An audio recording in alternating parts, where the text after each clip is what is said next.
ఇవి బ్రహ్మకమలం పూలండి. మా ఇంట్లో ఒక్కసారి 4 పూసినాయి. ఇవి అర్ధరాత్రి ఇప్పుడు పూస్తూ ఉంటాయండి. మంచి సువాసన వస్తూ ఉంటుంది. మనం అటు వెళ్తే చాలు చాలా దూరానికి కూడా ఈ వాసన వస్తూ ఉంటుంది అన్నమాట. ఉన్నట్టుండి ఒకేసారి అన్ని పూలు ఎక్కువ పూలు పూసేస్తాయి అన్నమాట. సో నేనేం చేశానంటే పూసింది కదా అని తీసుకొచ్చి ఇంట్లో చిన్న పాట్లో పెట్టాను. ఇంట్లో స్టూల్ మీద పెట్టానండి. 4 పూలు పూసినాయి. ఇల్లంతా వాసనే. కాకపోతే మేము ఏం చేస్తామంటే ఎప్పుడు పూస్తే అప్పుడే తీసుకొచ్చి తెల్లారేసరికి ముడిసిపోతాయని దేవుడికి పెట్టేస్తాం అన్నమాట. సో బ్రహ్మకమలాలు ఈ మధ్య అందరూ పెంచుకుంటున్నారు కదండి. మీరు కూడా పెంచుకోవాలంటే పెద్దగా కష్టపడాల్సిన పని ఏం లేదండి. బ్రహ్మకమలాలకి నేను చిన్న మొక్క తీసుకొచ్చి పెట్టాను. ఆకైనా చాలండి. ఆకు పెడితే వచ్చేస్తుంది.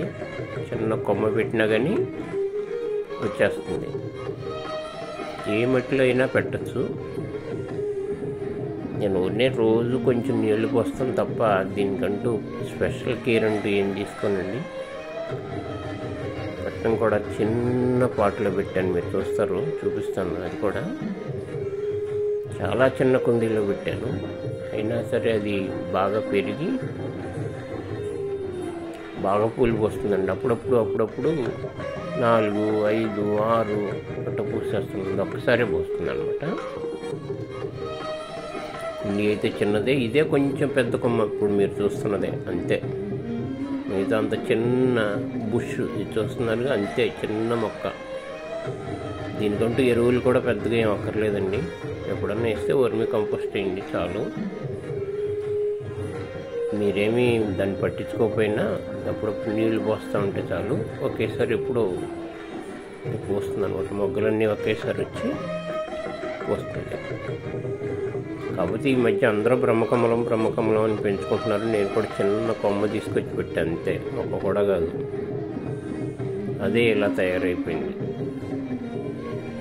అప్పుడప్పుడు బాగా పోస్తూ ఉంటుందండి. రెగ్యులర్గా పోయదు. మధ్యలో బ్రేక్స్ వస్తాయి. పూలు మంచి తెల్ల కలర్లో ఉండి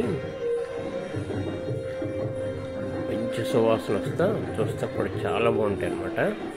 చీకట్లో పోస్తాయేమో మిడ్ నైట్లో ఆ వైట్ ఇంకా బాగా ఎక్కువగా కనిపిస్తుంది మనకి.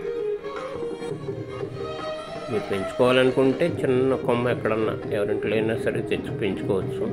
లేదా నర్సరీ నుంచి చిన్న మొక్క అయినా తెచ్చి పెంచేస్తే దాంట్లో పెట్టి వదిలేస్తే చాలు, అదే పెరుగుతుంది. చాలా ఈజీ అన్నమాట ఈ మొక్క పెంచుకోవడం. ఒక రకంగా ఎడారి మొక్క టైప్ ఇది. ఈజీగానే బతికేస్తుంది. తొందరగా చచ్చిపోయే రకం కూడా కాదు ఇది. సో మీరు కూడా చూస్తున్నారుగా పూలు ఎంత బాగున్నాయో అసలు. ఆ కలర్ కానీ ఆ డిజైన్ కానీ చాలా బాగున్నాయండి. ఒకేసారి 4 పూసేసరికి మాకు చాలా హ్యాపీగా ఉంది.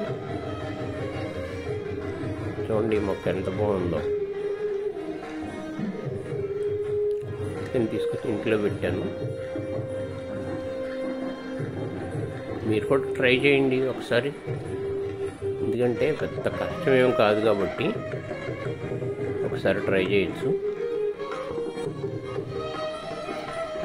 చాలా హ్యాపీగా ఉంటుంది చూసినప్పుడల్లా. ఆకులు ఎప్పుడు పచ్చగానే ఉంటాయి. ఎంటవనే చాలా తక్కువ ఆకులు. కాబట్టి మీరు కష్టపడాల్సిన పని లేకుండానే ఈజీగానే ఈ మొక్కను పెంచుకోవచ్చు. అదే అప్పుడప్పుడు పూలు పూస్తూ ఉంటుంది. ఆ పూలు వచ్చినప్పుడు మాత్రం చాలా హ్యాపీగా ఉంటుంది అన్నమాట. ఇలా మనం చూస్తే చాలు అంత బాగున్నాయి ఆ పూలు. బయట ఎక్కడన్నా పడేయచ్చు మీరు ఓకే. రోజు దాన్ని గమనించాల్సిన పని కూడా లేదు. దానికి ఏదో చేయాల్సిన పని లేదు. పెట్టి వదిలేస్తే చాలండి, అదే పోస్తుంది. అలా ఉందన్నమాట ఈ మొక్క. ఇది చాలా బాగుంటున్నాయండి. మీరు కూడా ట్రై చేయండి. ఎక్కడన్నా ఒక చిన్న మొక్క తీసుకొచ్చి ఒక కుండీలో పెట్టి బయట పెట్టేస్తే చాలు. ఎండైనా నీడైనా ఎక్కడైనా సరే బతుకుతుంది. ఇది పూలు కూడా బాగానే పోస్తుంది. ఇంతేనండి బ్రహ్మకమలం గురించి.